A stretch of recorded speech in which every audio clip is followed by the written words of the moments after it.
18 horas. Notícias de Manaus, Amazonas, Brasil e do mundo. Agora na Mix. 6 horas em ponto em Manaus. Boa noite pra você em 100,7. Você na sintonia certa, dando sequência na melhor programação de Manaus. Começando agora pra você mais uma edição do 18 horas. Eu e ela, Karime Leão. Tamo junto, Carlão. E sextou, hein? Sextou. Olha aí. Muito boa noite pra você, sintonizado aqui em 100,7. É isso aí. Estamos juntos a partir de agora até às 7 da noite, aqui no programa 18 horas. E um salve especial pra quem nos acompanha nas redes sociais, no @ 18 horas News. Boa noite, gente. Agora nós vamos conferir os destaques do programa 18 horas de hoje. O governo Lula entra no segundo mês sem definir o nome do novo superintendente da SUFRAMA. Profissionais da saúde que prestam serviço para o governo do Amazonas estão há 6 meses com salários atrasados. Especialista revela que o orçamento da Assembleia Legislativa pode ser cortado em 90% sem qualquer prejuízo aos trabalhos da casa. E hoje, sexta-feira, é dia de conferir a programação da agenda cultural. Agora 6 horas e 1 minuto e você no melhor mix do Brasil, conferindo os destaques desta sexta-feira, 3 de fevereiro de 2023, no ar. Até às 7 da noite, mais uma edição do 18 horas aqui no melhor mix do Brasil. 18 horas. Olha, o transporte de passageiros por moto pelo sistema de aplicativos não está proibido em Manaus, mesmo sendo ilegal. O serviço ainda não está regulamentado, mas todos os motociclistas que trabalham por esse sistema vão poder continuar suas atividades normalmente sem serem perseguidos pelos agentes de trânsito, hein, Karime? Exatamente, Carlão. E a garantia foi dada hoje pelo Instituto Municipal de Mobilidade Urbana depois de um protesto feito por motociclistas de aplicativo, que foi hoje de manhã. Em outras palavras, é o seguinte, gente, a prefeitura vai permitir a continuidade desse serviço para não prejudicar os trabalhadores motociclistas que usam os aplicativos para ter uma renda e sustentar a família. O Instituto Municipal de Mobilidade Urbana esclareceu que vai seguir com as negociações com os representantes da categoria de motociclista para garantir a continuidade do serviço e, ao mesmo tempo, assegurar as condições de segurança para esses trabalhadores. Isso é importante, em trabalhadores e passageiros com segurança que usam a plataforma de aplicativos nas corridas. Bom, toda essa confusão, gente, começou na quinta-feira, quando fiscais do Instituto de Mobilidade Urbana apreenderam algumas motocicletas, alegando que o serviço de transporte de passageiros era ilegal. Mas agora tudo voltou ao normal e o serviço pode sim continuar sem que as motos sejam apreendidas. Bom, esse tipo de serviço é realmente perigoso por conta dos constantes acidentes envolvendo motocicletas em Manaus. Para se ter uma ideia, em apenas 6 meses, de janeiro a junho do ano passado, o SAMU registrou um aumento de 76% no socorro a vítimas de acidentes envolvendo motocicletas. Um aumento significativo de casos, hein, Karime? Exatamente, Carlão. Vamos aos números certinhos, tá? Foram 222 chamados de socorro a vítimas de acidente envolvendo motocicletas no primeiro semestre de 2021.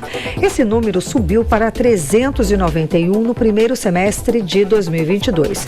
Um aumento proporcional ao crescimento das motos rodando aí pela cidade. No ano passado foram emplacadas 41 mil motos aqui no Amazonas e esse crescimento se deve aí muito aos serviços de transporte por aplicativo para entrega de mercadorias, refeições, além do transporte de passageiros. É bastante utilizado, hein, Karine? Mas é sem dúvida um serviço perigoso e que exige aí que seja regulamentado pelo poder público.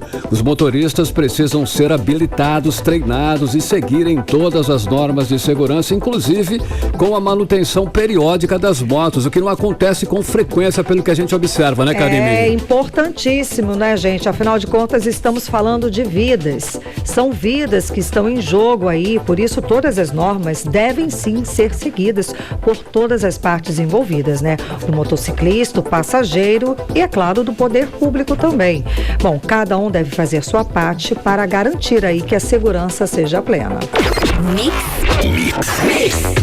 O orçamento autorizado para a Assembleia Legislativa do Amazonas foi o que mais cresceu na última década. Mesmo mantendo o número de deputados, no total são 24, o orçamento da Assembleia Legislativa do Estado cresceu 2 vezes mais entre 2013 e 2023. Bom, e o professor da Universidade Federal do Amazonas, Luiz Antônio Nascimento, disse que pelo trabalho feito pelos deputados, o orçamento poderia ser cortado em 90% sem qualquer prejuízo para a Casa Legislativa. E quem explica toda essa matemática para a gente é a repórter Odineia Araújo. Nos últimos 10 anos, o orçamento da Assembleia Legislativa do Amazonas foi um dos que mais cresceu, de acordo com as informações do Portal da Transparência. Segundo a Secretaria da Fazenda do Estado, desde 2013, o orçamento do Legislativo amazonense, que retornou aos trabalhos na última quarta-feira, foi o que registrou o maior crescimento entre os poderes. Enquanto a verba da Assembleia Legislativa cresceu 2,18%, o orçamento do Poder Executivo ou Governo do Estado cresceu 1,62% e o do Poder Judiciário cresceu 2,13 vezes no mesmo período de 10 anos. O curioso é que nesse período de 2013 a 2023 não aumentou o número de 24 deputados. Em 2013, por exemplo, o orçamento autorizado na Assembleia Legislativa do Amazonas era de mais de 222 milhões de reais. Já em 2023, o orçamento saltou para quase 465 milhões de reais. Para o professor de Ciências Sociais da Universidade Federal do Amazonas, Luiz Antônio Nascimento, um parlamentar que custa em média de 35 milhões de reais para a sociedade precisa justificar esse gasto. Qual é a contribuição que esse parlamento tem oferecido à sociedade, primeiro na defesa da própria democracia e segundo e principalmente na defesa dos interesses públicos. Quando você tem um orçamento na casa de 846 milhões de reais para a manutenção de um poder legislativo, esse poder legislativo precisaria devolver muito mais do que tem devolvido. Por exemplo, o poder legislativo não investiga e não fiscaliza o governo do Estado, o governador e a governança estadual. Afinal de contas, esse dinheiro que está sendo gasto tem sentido? Ele reflete os interesses da sociedade? Não, nós estamos gastando muito caro, esses deputados estão saindo caríssimos pelo que eles estão nos entregando. Esse ano a Assembleia já empenhou, em valores aproximados, entre outros gastos, 12 milhões e 700 mil reais da cota para o exercício das atividades parlamentares para os deputados. De acordo com o professor da UFAM, esses gastos não justificam o papel dos parlamentares, que ao invés de investigarem, há anos têm feito vistas grossas aos desmandos dos governos, inclusive os que já passaram pelo Estado. Esses deputados e deputadas são quase todos office boys de luxo do governador de plantão. Porque se eles tivessem fiscalizado, por exemplo, ninguém teria passado vergonha como o Estado do Amazonas passou com as denúncias envolvendo o ex-governador José Mello, e a corrupção que se instalou na máquina pública. A gente não passaria vergonha e nem teria hoje o governador do estado respondendo ao inquérito policial, a uma investigação no Superior Tribunal de Justiça, por conta de denúncias de corrupção durante o processo da pandemia. É papel do Legislativo investigar e fiscalizar a gestão pública. Os deputados do Amazonas não fazem isso. Dos valores empenhados esse ano, 24 milhões de reais são para divulgação e eventos, 15 milhões para transporte aéreo, 14 milhões para aluguel de carros, 963 mil reais para combustíveis e 1 milhão nas cotas de comunicação dos parlamentares. O professor Luiz Antônio Nascimento defende que a Casa Legislativa receba conforme a produção dos parlamentares. Pelo que a Assembleia Legislativa do Amazonas entrega para a sociedade amazonense, a gente poderia cortar 90% desse orçamento. Eu acho que o orçamento ele tinha que ser ligado proporcionalmente à capacidade de produzir da casa. A casa apresentou um plano de metas para a sociedade no ano civil. No final do ano foi avaliado e cumpriu aquele plano de meta, você aumenta, porque é assim que acontece com a classe trabalhadora. o sindicato negocia aumento salarial, uma das coisas que os patrões falam diz, ok, eu consigo aumento salarial desde que a gente consiga alcançar metas. O 18 Horas tentou ouvir a Assembleia Legislativa do Amazonas sobre o orçamento desse ano, mas até o fechamento da reportagem eles não enviaram resposta. Odinei Araújo para o 18 Horas. Você está ouvindo 18 Horas.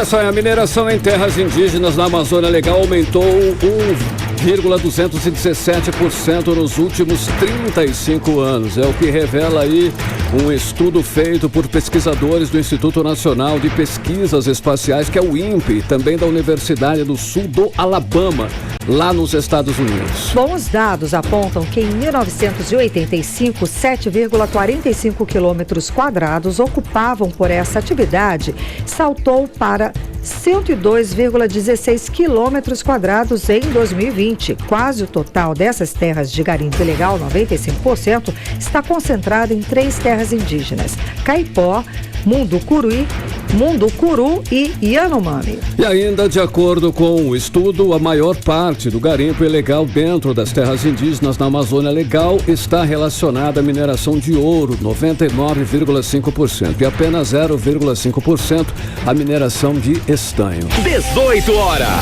6 horas e 11 minutos, você no melhor mix do Brasil. Os destaques desta sexta-feira em mais uma edição do 18 Horas.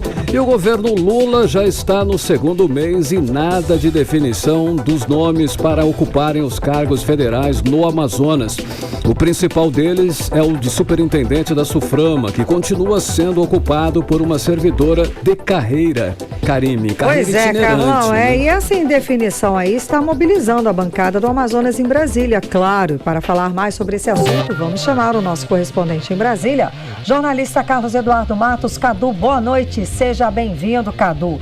Então, Cadu, quando que a gente vai ter a definição aí desse nome, dos nomes para os cargos federais aqui do Amazonas, principalmente para a superintendência da Zona Franca, né, Cadu? Boa noite. Boa noite, Karime. Boa noite, Carlão. Boa noite, ouvintes do programa 18 Horas. Karime, ainda não há definição, viu? O governo federal esperou o resultado das eleições na Câmara e no Senado para começar a falar sobre cargos e nomes. E por que o governo quis esperar essa eleição na Câmara e no Senado? Por causa da composição dos partidos nas mesas diretoras das duas casas. E agora que isso está definido, Karime, o próximo passo vai ser a montagem das mesas diretoras nas comissões permanentes na Câmara e no Senado e depois montar a estrutura do governo federal no terceiro e segundo escalão e seus devidos diretores, né, superintendências e secretários. Em outras palavras, Karime, é acomodar os partidos nos cargos de segundo e de terceiro escalão. E como a gente já vem falando, né, Karime, a SUFRAMA segue sem um titular definitivo há mais de um mês, né, e o órgão, como você já disse, está sob o comando interino de uma servidora de carreira. Mas tem outros órgãos federais que aguardam uma definição do Palácio do Planalto. No caso, o INPA, a Fiocruz, que é o Instituto Maria Deane, né, a FUNASA, o Ministério da Fazenda, o IFAM, o INCRA, enfim, são vários órgãos federais que ainda estão lotados no Amazonas, né, que ainda estão sem uma diretoria, uma superintendência definitiva. A expectativa, Karime, é de que o governo comece a distribuir os cargos depois do Carnaval, que está bem aí, né?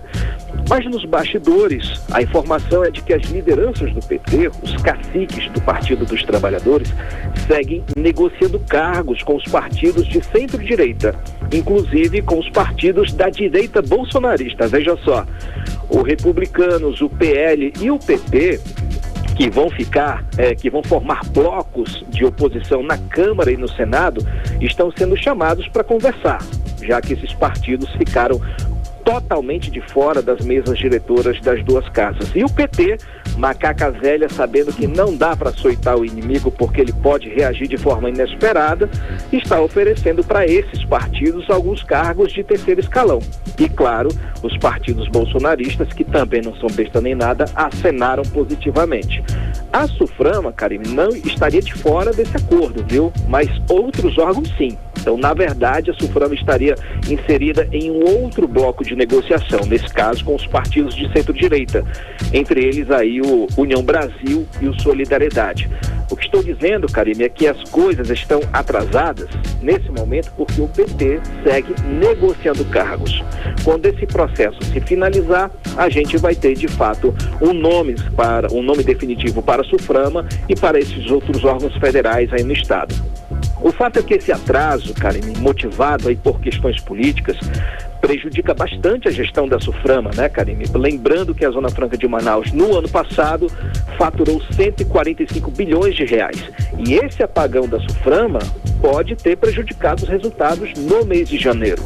Então, a assessoria do MDIC, que é o Ministério do Desenvolvimento, Indústria, Comércio e Serviços, disse em nota que a Zona Franca de Manaus é prioridade do governo e que com a gestora interina, a senhora Ana Maria Oliveira, não há processos paralisados que dependam da decisão superior. Ou seja, o governo está dizendo que a Suframa não depende de uma decisão política para poder tocar os seus assuntos. Mas vamos seguir aguardando e seguir acompanhando até quando a Suframa vai seguir sem um comando definitivo. Karine, Carlão.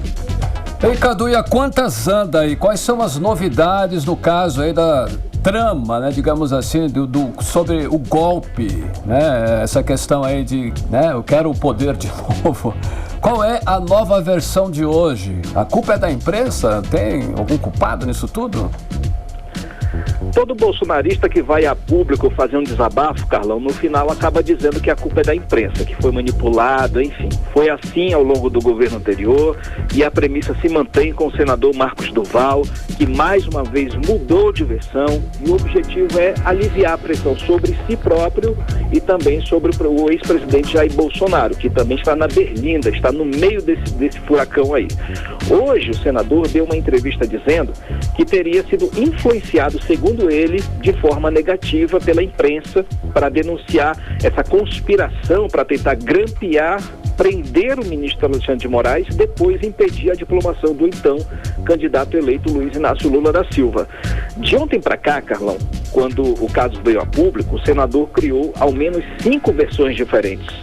E diante de tantas informações contraditórias, o senador disse que, hoje ele disse isso, ele inventou mais essa, de que ele estaria usando técnicas de contra-inteligência, inserindo informações erradas, contraditórias, para embaralhar a verdadeira versão. Imagina só, se a moda pega, eu vou também dizer para minha esposa, inventar umas informações de contra-inteligência para enrolar ela também. Não sei se vai dar certo. Eu acho que você vai apanhar, Cadu. Lá, não Cadu, faz vai. isso não. Eu acho que você vai apanhar, viu? Vai dar certo, Cadu.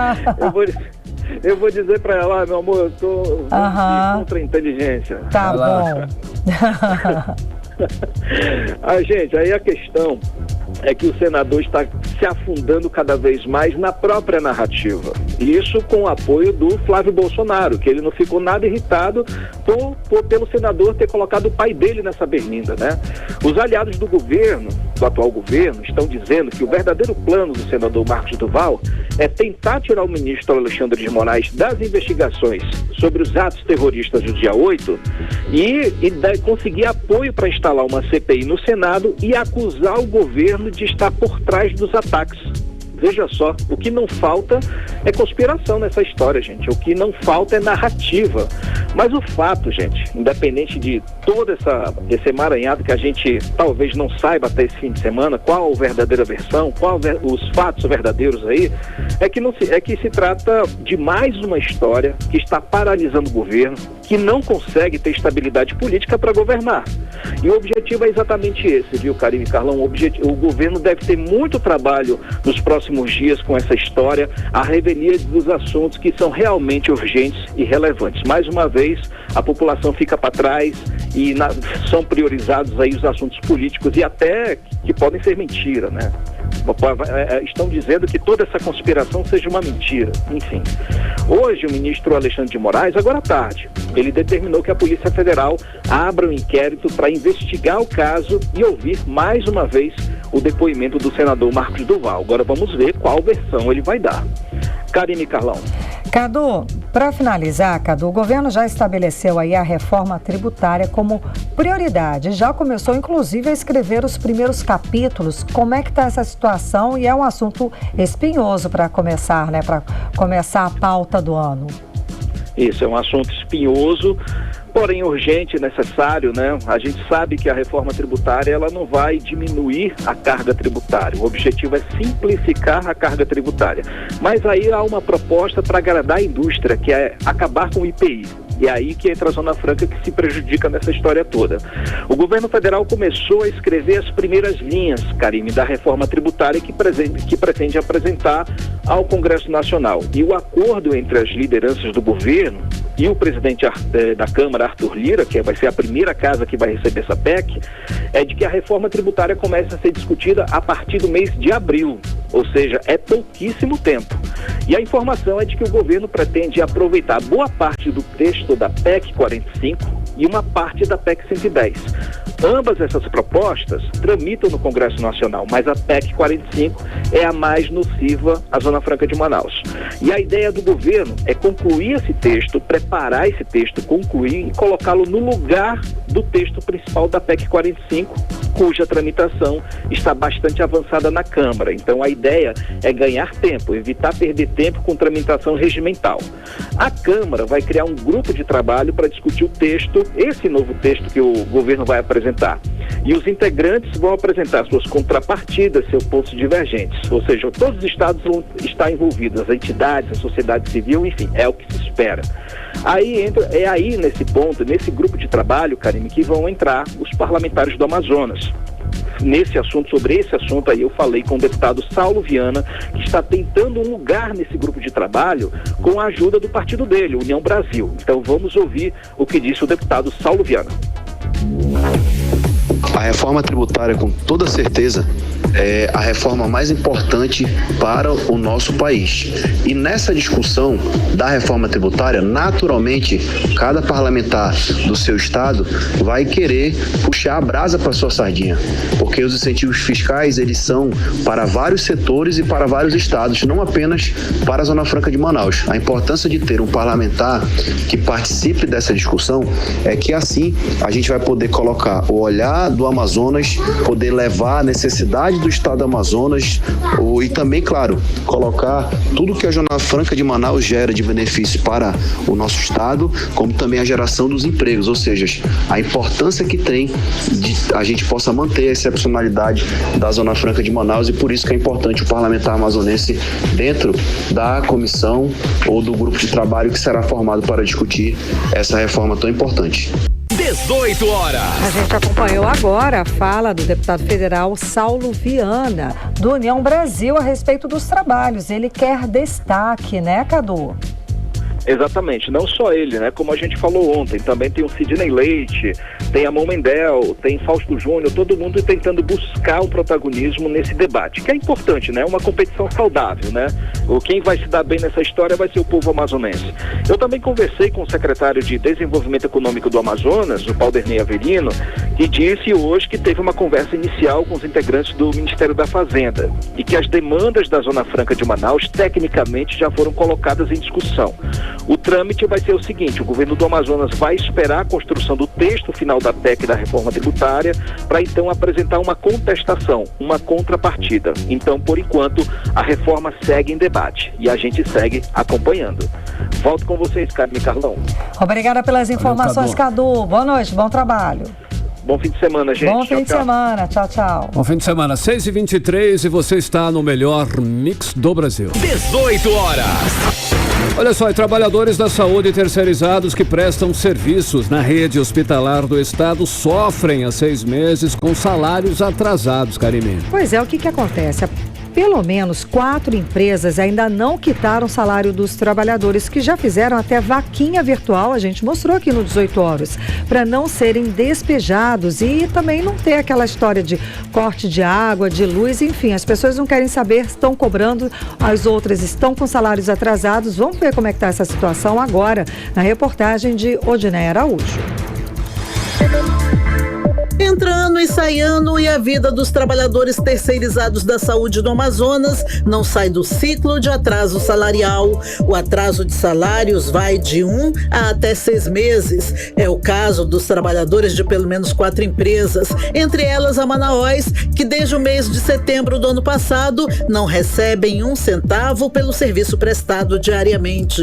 Já alguns enfermeiros do IET, Instituto de Enfermagem e Terapia Intensiva do Amazonas, estão com salários atrasados há 4 meses. E os trabalhadores do programa Melhor em Casa, contratados pela empresa CGAN, não recebem há 3 meses. Até o salário dos enfermeiros da urgência e emergência que atuam na rede pública de saúde do estado está atrasado. A presidente do Sindiprive, que é o sindicato que representa os trabalhadores terceirizados da saúde, Graciete Mouzinho, diz que o atraso de salário desses profissionais já é crônico. Esses atrasos de pagamento dos profissionais da saúde, isso já se tornou um câncer incurável, né?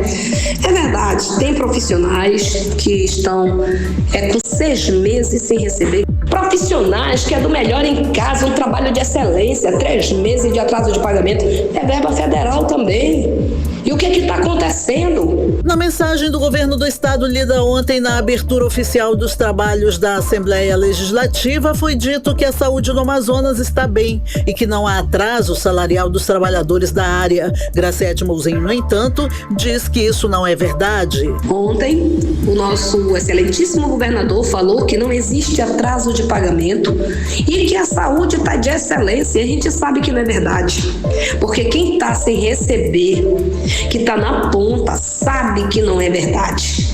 Essa imagem, essas falas de que tudo está bem, não é verdade.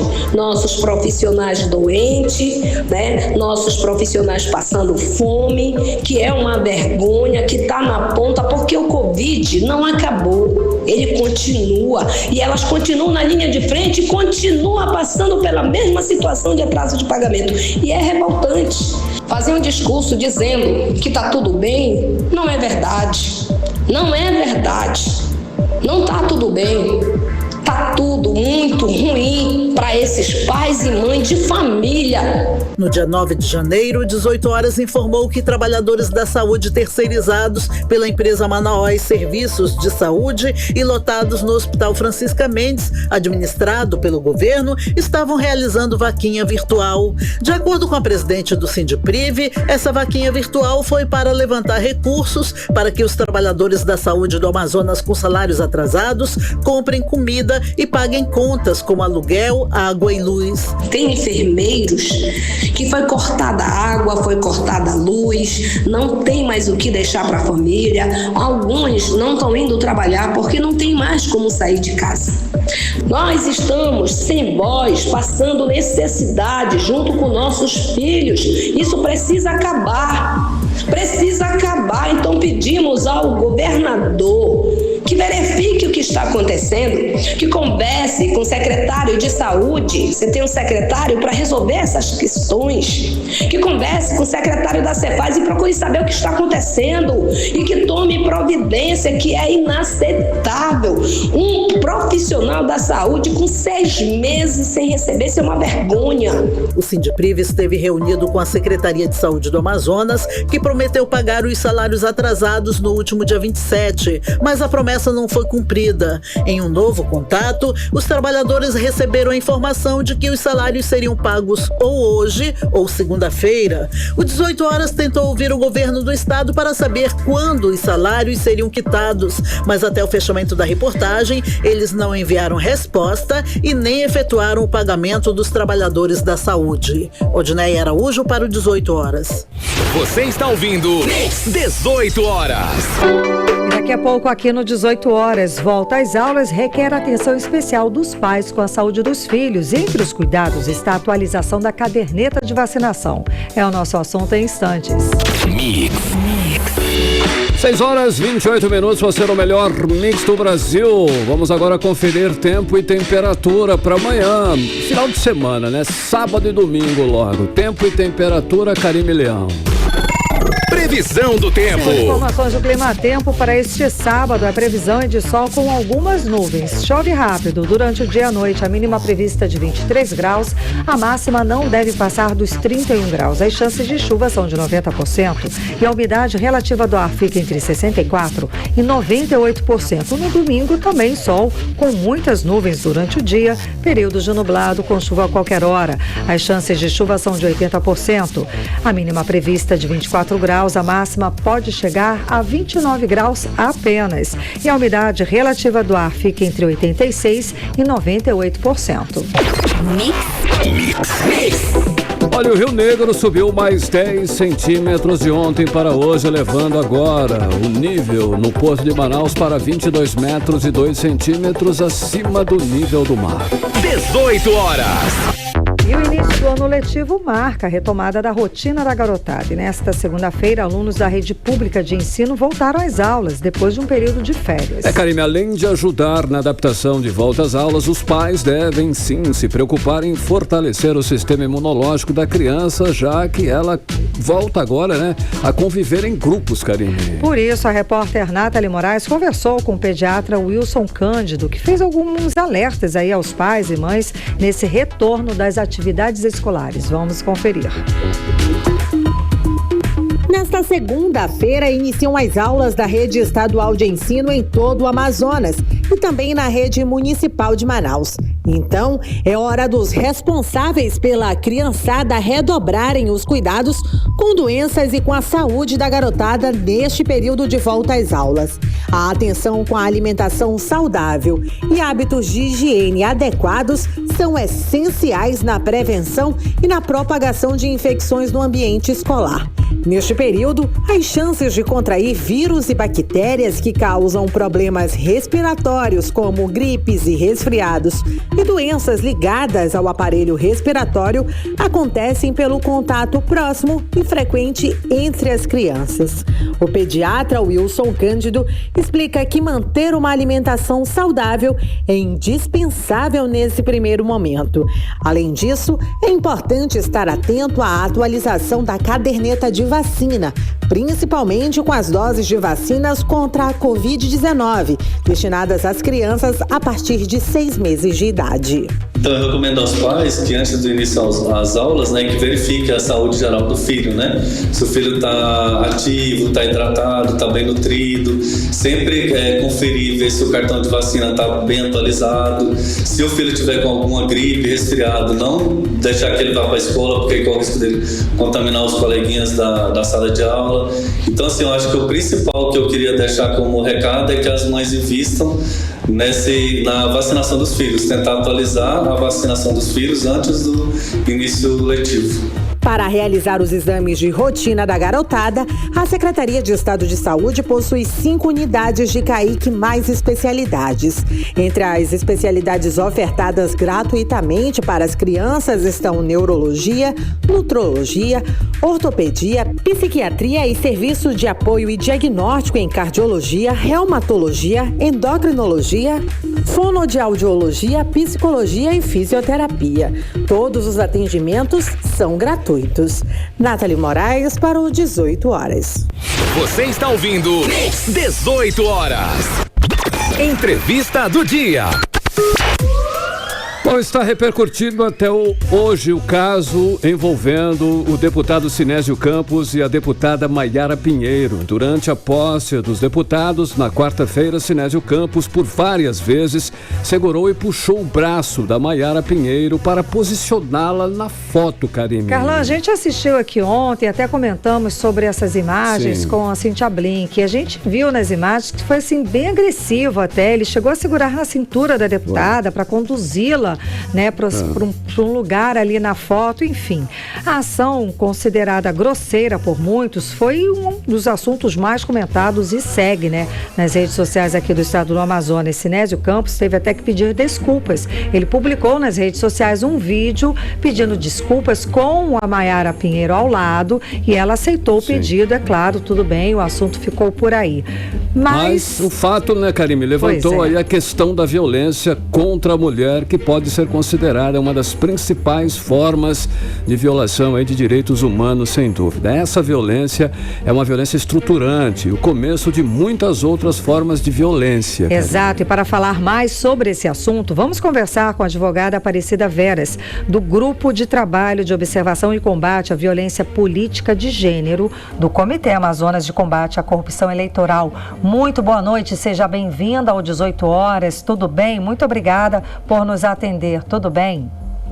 Boa noite, Karine. Boa noite a todos que nos acompanham aí pela Rádio Mix. É sempre um prazer poder estar conversando com vocês a respeito de violência política de gênero, né? Ok. Dessas práticas que estão aí. É muito importante, a gente queria saber... presentes nas nossas vidas. Exato, e se essa atitude que a gente recortou, né, esse caso que aconteceu agora quarta-feira, se pode ser considerada violência política de gênero. Explica pra gente esse contexto, do que o significado. Pois Karine, na verdade, nós não podemos, assim de cara, afirmar que é uma violência política de gênero, mas nós temos absoluta certeza que se trata de uma violência contra a mulher. Porque, como nós falamos, a intimidação, a agressividades, por gesto, por palavras, elas podem ser consideradas violência política de gênero. E nós sabemos que o ambiente político é um ambiente totalmente inóspito para as mulheres. Não é verdade? O ambiente político ele não foi feito para as mulheres. E as mulheres, nós vemos todos os dias a mídia noticiando as mulheres sendo silenciadas, tendo seus corpos invadidos, como foi o caso. O vídeo é chocante, né? Quem assiste o vídeo fica realmente estarrecido, porque é um homem, um parlamentar, puxando uma mulher pelo braço, né? Essa imagem nos leva a crer numa violência política de gênero, sim. Certo. E aí, no caso, como a gente até falou, pedir desculpas, ok, é válido, mas basta, na sua opinião, como esse caso poderia ter sido conduzido? Pois não basta, né? É válido pedir desculpa, mas não basta. Sobretudo ele enquanto parlamentar, eles, né, que não foi só um outro também, nós vimos vários homens ali no ambiente e ninguém teve a coragem de dizer nada, ficou todo mundo rindo. Então, não basta, tem que mudar o comportamento. Nós precisamos entender, os homens precisam entender que não tem mais espaços para esse tipo de comportamento. Nós sabemos que nós vivemos numa numa sociedade impregnada pelo machismo estrutural, né? Nós viemos de uma sociedade patriarcal, no qual impera a dominação masculina, a mulher sempre vista numa situação de inferioridade e subordinação. E isso está totalmente presente na política. Mas não cabem mais esse tipo de ações. Ele, enquanto parlamentar, além de mudar, né, as suas práticas, ele tem o dever de fomentar o debate, né? O debate do tema. Reconhecer que essas atitudes não têm mais espaço na nossa sociedade. Encarar o processo de desconstrução, porque nós estamos todos num processo de desconstrução do machismo estrutural. Certo. E enquanto parlamentar, ele tem o dever de fomentar esse debate, inclusive na Casa Legislativa. Nós estamos falando aí desse tipo de violência na esfera política, mas no ambiente de trabalho, de um modo geral, nós também identificamos essas atitudes, essa mesma forma de agir dos homens, não é isso? Com certeza. A mulher, ela sofre violência desde os primórdios do mundo, né? E como a nossa sociedade foi baseada numa sociedade de dominação masculina, e como eu disse, a mulher sempre esteve numa situação de subordinação, as pessoas naturalizaram esse tipo de comportamento, tanto no ambiente de trabalho quanto no ambiente doméstico. Nós sabemos que os números de violência doméstica, familiar contra a mulher são enormes. E a origem dessa violência política, desse assédio moral que também acontece no ambiente de trabalho, assédio sexual, todos têm origem nessa violência que vem desde os primórdios do mundo, né?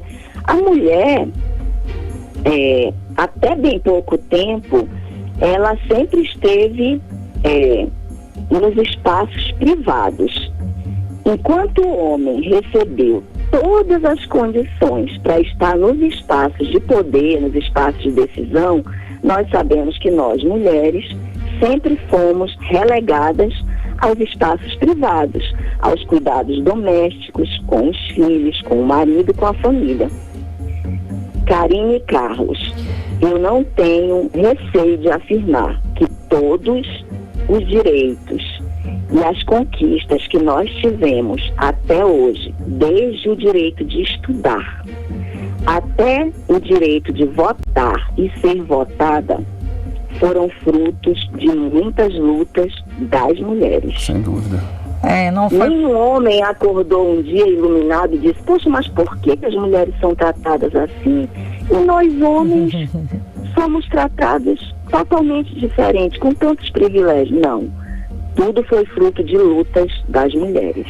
Doutora, e continua sendo assim. E doutora, poucos homens hoje em dia têm essa noção de que são tratados de forma diferente. Eles não enxergam que para a mulher estar onde está é todo dia uma luta para fazer valer. Ela tem que trabalhar o dobro, tem que se esforçar o dobro só porque nasceu mulher. Bom, porque o mundo foi construído desta forma. E agora a gente tem escutado essa expressão machismo estrutural. Explica pra gente, doutora, o significado, o que é esse machismo estrutural? Pois é. Esse machismo estrutural é justamente essa construção histórica a qual a mulher foi submetida desde os primórdios. A mulher, na Grécia Antiga, ela sempre foi objetificada. Nós sempre fomos tratadas como objeto. A mulher, antigamente, ela pertencia primeiro ao pai. Depois ela passava a ser objeto do marido. Quando o marido morria, ela pertencia à família do marido. Enfim, ela nunca teve autodeterminação.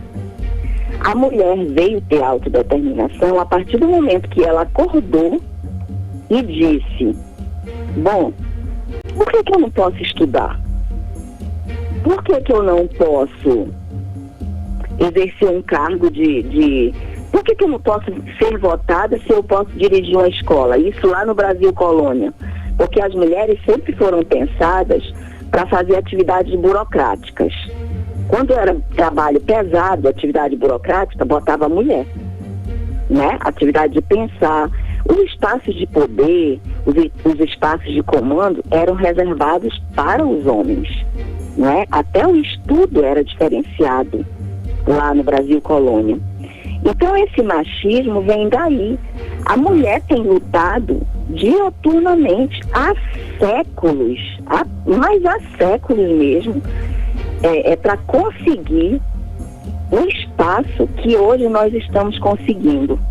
E que ainda tem muita luta pela frente, né? Sim. E não se trata de homem contra mulher, se trata unicamente de equidade, de igualdade. Igualdade material, claro, né? Sim. Olha, nós precisamos disso. O que pode ser considerado aí gesto machista? Olha só, aquelas cantadas de rua consideradas vulgares também pode ser enquadrada como violência de gênero? Dê uma geral aí nesses gestos machistas. É uma violência contra a mulher, né? É uma violência contra a mulher que pode ser considerado um assédio, que pode ser caracterizada na Lei Maria da Penha. Se a mulher estiver numa situação de de mandato parlamentar ou numa campanha política pode ser enquadrada como uma violência política de gênero pelo fato de ela ser mulher, entendeu? Dependendo do ambiente onde ela estiver, vai ser caracterizado um tipo de violência, mas violência sempre é. Os estereótipos criados para a mulher, né? Vocês já prestaram atenção que a mulher dificilmente ela é questionada pela sua competência? A mulher é questionada pela roupa que ela veste. Inclusive, nesse dia, nós não tivemos só a deputada Maiara como vítima. Nós tivemos também a deputada Joana Dark, que foi vítima de inúmeros comentários pela roupa que ela estava vestindo. Sim. E a mulher ainda sofre esse tipo de coisa. E isso também é uma forma de violência contra a mulher, de violência política contra a mulher, de gênero. Por quê? A mulher ela tem a melhor roupa para uma mulher vestir é aquela na qual ela está se sentindo bem dentro, na qual ela está confortável.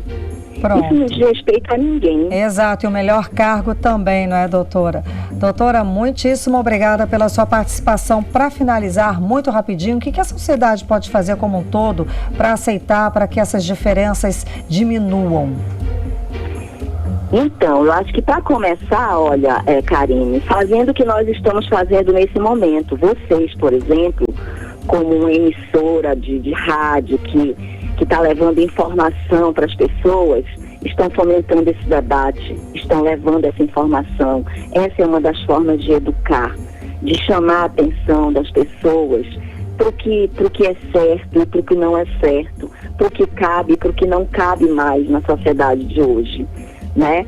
Mas também nós precisamos não fomentar, né? Não reproduzir estereótipos, não julgar a roupa da mulher, não tentar silenciar as mulheres. Quantas mulheres são silenciadas no parlamento, né? São chamadas de louca quando elas querem se posicionar de forma assertiva. Elas são chamadas de loucas, de histéricas. Ou seja, a informação é muito importante, não é? Exatamente. Então, todas essas são várias ações que nós precisamos ir juntando para a gente educar, porque a educação é tudo. Tá ótimo. Muitíssimo obrigada pela sua participação conversando com a gente hoje aqui no 18 horas. Boa noite. Por nada, obrigada a você. Boa noite a vocês e a todos. Muito obrigada. Conversamos com a advogada Aparecida Veras, do Grupo de Trabalho de Observação e Combate à Violência Política de Gênero, do Comitê do Amazonas de Combate à Corrupção Eleitoral. Agora 6 horas e 46 minutos e você está no melhor mix do Brasil. 18 horas. Com a programação de eventos e carnaval no mês de fevereiro, Manaus intensifica as ações de prevenção e controle das infecções sexualmente transmissíveis, Karine. E várias atividades, viu, Carlão, de conscientização estão programadas para acontecer em todas as zonas da cidade. Vamos conferir mais informações agora com o repórter André Meirelles. A ação realizada pela Secretaria Municipal de Saúde está intensificando suas unidades para atuar na estimulação do uso de preservativo.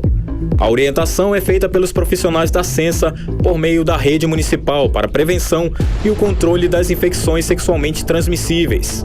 A orientação é feita pelos profissionais da Sensa por meio da Rede Municipal para a Prevenção e o Controle das Infecções Sexualmente Transmissíveis, sífilis e transmissão vertical.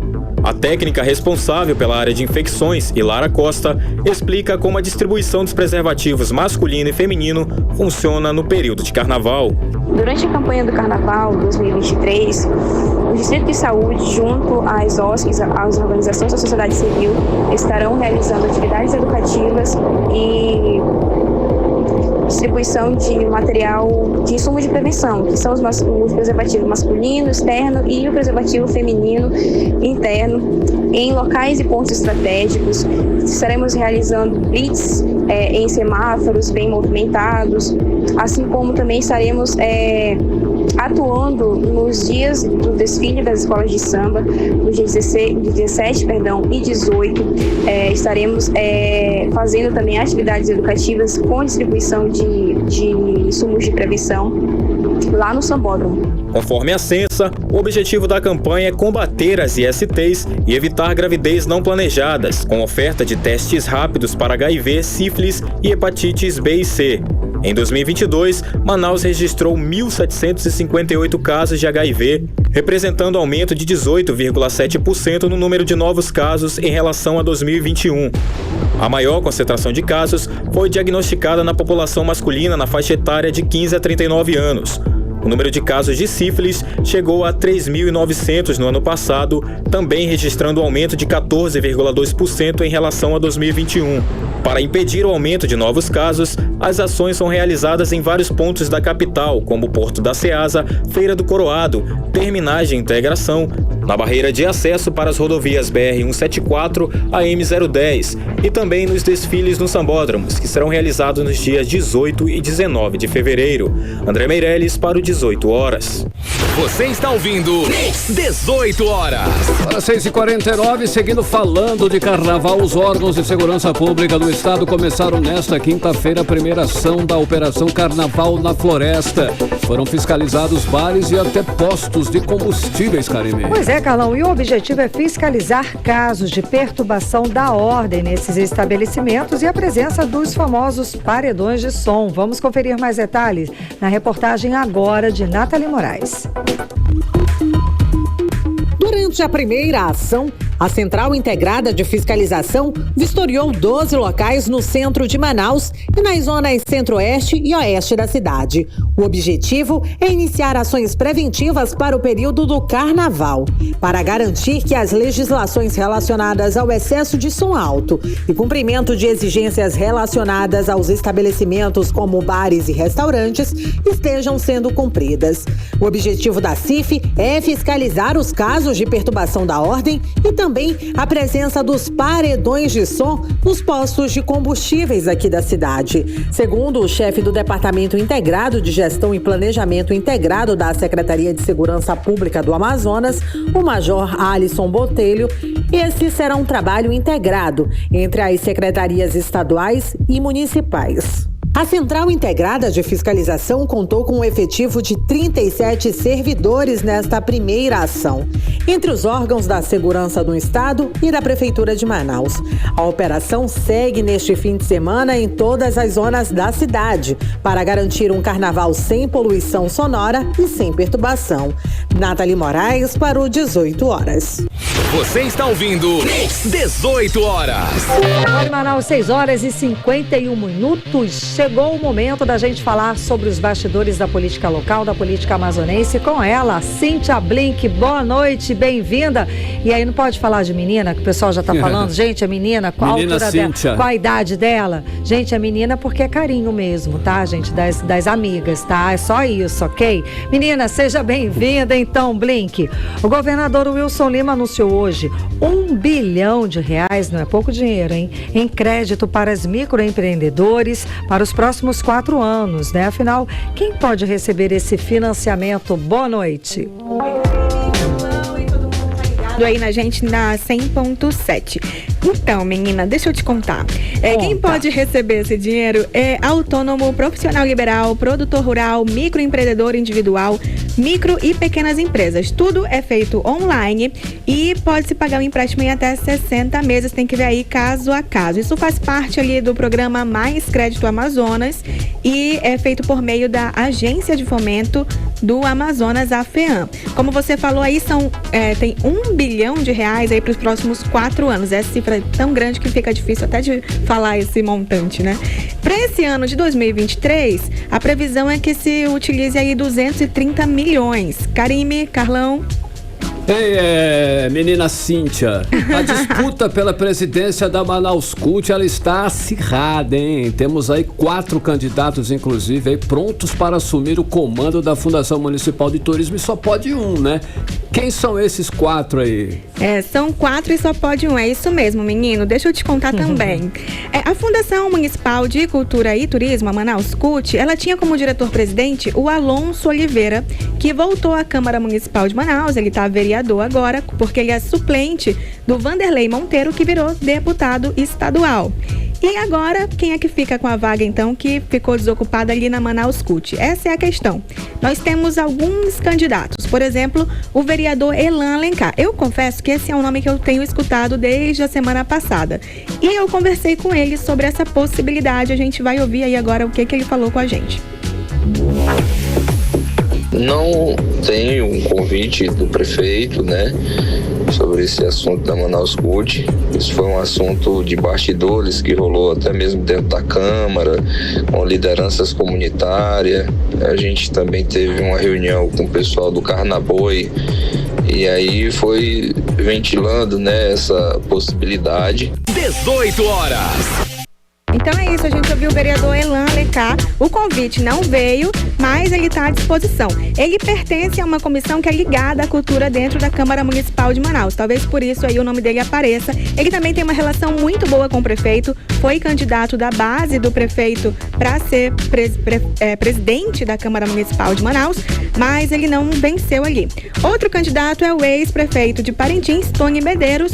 Tem também a Oreni Braga, que era a vice do Alonso Oliveira na Manaus CUT, então se imaginou que poderia vir a ser ela assumir. E a outra possibilidade é o próprio Alonso Oliveira retornar. Mas até agora nenhuma posição da prefeitura, a gente vai ter que aguardar os próximos capítulos. Karime, Carlão. A gente também vai esperar, né, Sim. o começo dos trabalhos de 2023 da Câmara Municipal de Manaus. O que se pode esperar dos vereadores este ano, Blink? Porque os trabalhos começam segunda-feira agora, né? Segunda-feira acaba a folga dos vereadores, a gente vai ter Caio André como novo presidente da Câmara Municipal de Manaus. E a gente vai ouvir também o prefeito Davi Almeida, que vai fazer a leitura da mensagem anual, vai falar dos planos e metas aí para 2023. E uma coisa que me disseram é que teremos governador Wilson Lima nessa cerimônia, o que é inédito. Nunca vi em um momento ali de abertura de Câmara ter um governador presente. E o Wilson Lima disse que se fará presente ali, prestigiando o amigo Caio André. Nessa reunião também vão falar sobre como é que tá o tal do livro de posse. Lembra que ele sumiu? Pois é, e aí? Como é que tá essa história? Sumiu um livro que Eu não é um lembro. livro qualquer, ele é o livro que registra quem são os presidentes, toda a mesa diretora, e é um patrimônio de Manaus, tá? Vamos lembrar isso. Então, aí vão reunir todos os vereadores que voltaram de férias e perguntar, alguém viu?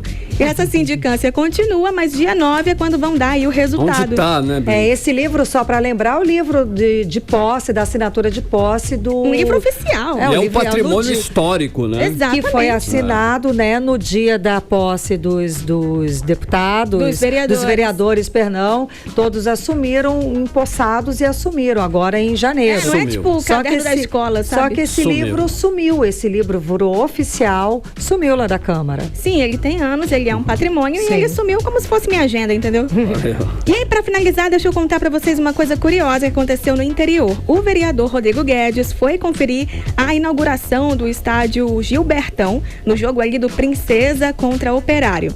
E o prefeito Beto D'Angelo apareceu por lá e não só apareceu, como marcou presença. Ele simplesmente fez os vendedores ali de banana, pipoca, picolé, dindim, tudo isso, fazer uma fila, comprou tudo de todo mundo e distribuiu para os torcedores. O Rodrigo Guedes contou que foram mais de 40 minutos distribuindo esses itens. Nós temos vídeos aí, temos imagens. Para quem está acompanhando a gente nas redes sociais, vai poder ver essa distribuição de todos esses itens. Ele comprou e deu para todo mundo, distribuiu para todos que estavam lá no estádio. Exatamente. O vereador falou que se sentiu na Roma Antiga, fazendo ali uma alusão ao pão e circo, né? Legal. E aí teve uma pessoa na arquibancada perto dele que falou, tá vendo? É por isso que ele não perde aqui.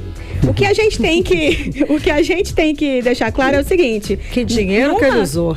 Que dinheiro que ele usou. Numa conta rápida, o Rodrigo Guedes disse que pelo menos uns R$3 mil foram ali. A gente tem que ver o seguinte, se o dinheiro é dele, tá ok, bom. tudo certo. Agora, se não, não pode fazer essa graça com dinheiro público. Só isso, né, Cíntia? Graça, né?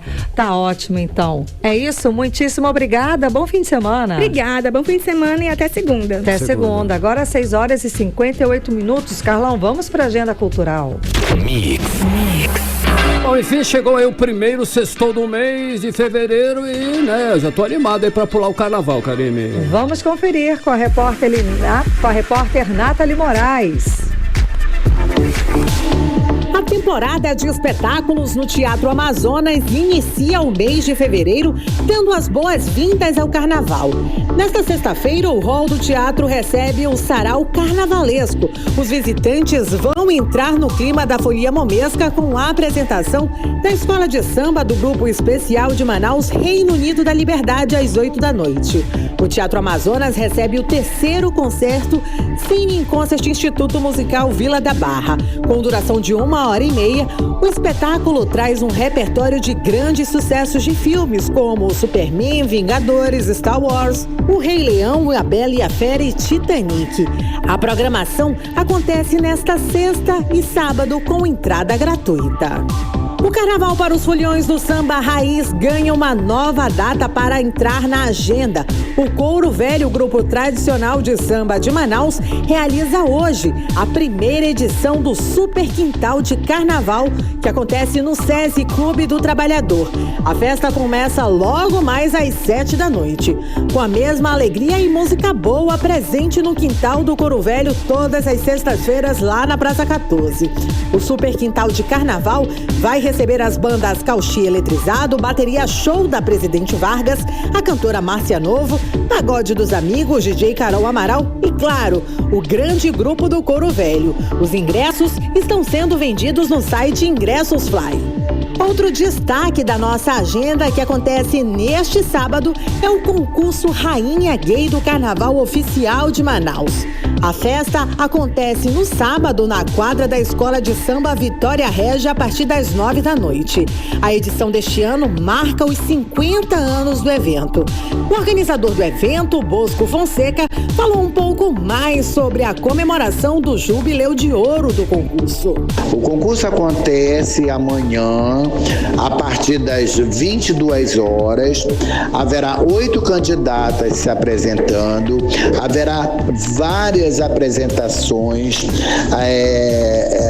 como os shows das transformistas, né? E as folias ainda não acabaram. Nesse sábado tem a segunda edição do bloco Pimenta com Sal, que acontecerá no Acimpa. As Caróis prepararam um line-up de peso que conta com Cici Rolim, Saravá, participações especiais dos DJs Barrafa, B-Bows, além de um set muito bem montado. Os ingressos para o Pimenta com Sal estão disponíveis através da plataforma shutgun.com. Domingou com o show de Luso canta Zezinho Correia. O show acontece neste domingo às 7 da noite no Teatro Amazonas. Os ingressos para o grande show estão sendo vendidos pelo site shopingressos.com. Encerrando a nossa agenda cultural, unindo o charme do Centro Histórico com a folia, neste domingo o Bloquinho do Centro revisita os velhos tempos onde os brincantes pulavam o carnaval ao som das clássicas marchinhas pelas ruas de Manaus. O bloquinho vai iniciar com o tradicional cortejo, saindo do Teatro Amazonas até a Casa Lupe. Essas foram algumas das nossas dicas. Eu volto aos estúdios com vocês, Karime e Carlão. Você está ouvindo 18 horas. Obrigada, Nathalie Moraes. Agora em Manaus, 7 horas e 2 minutos. Seguimos direto para o Editorial 18 horas. Editorial 18 horas. O IBGE informou hoje que em dezembro de 2022 a produção industrial brasileira não cresceu nem diminuiu. A variação foi nula frente a novembro.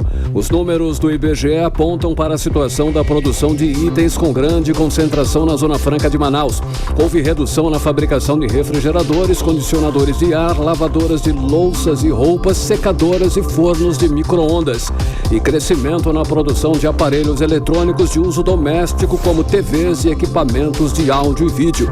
Um destaque foi com o crescimento de 11,11% na produção de motocicletas. No entanto, o perfil dos resultados para os 12 meses de 2022 mostrou menor dinamismo para bens de consumo duráveis. No geral, os resultados para os 12 meses de 2022 para a indústria nacional mostraram menor dinamismo para bens de consumo duráveis, com forte impacto na indústria de Manaus. 18 horas. 7h03, Karime, boa noite. Boa noite, bom fim de semana. Bom fim de semana, até segunda. Você ouviu 18 horas.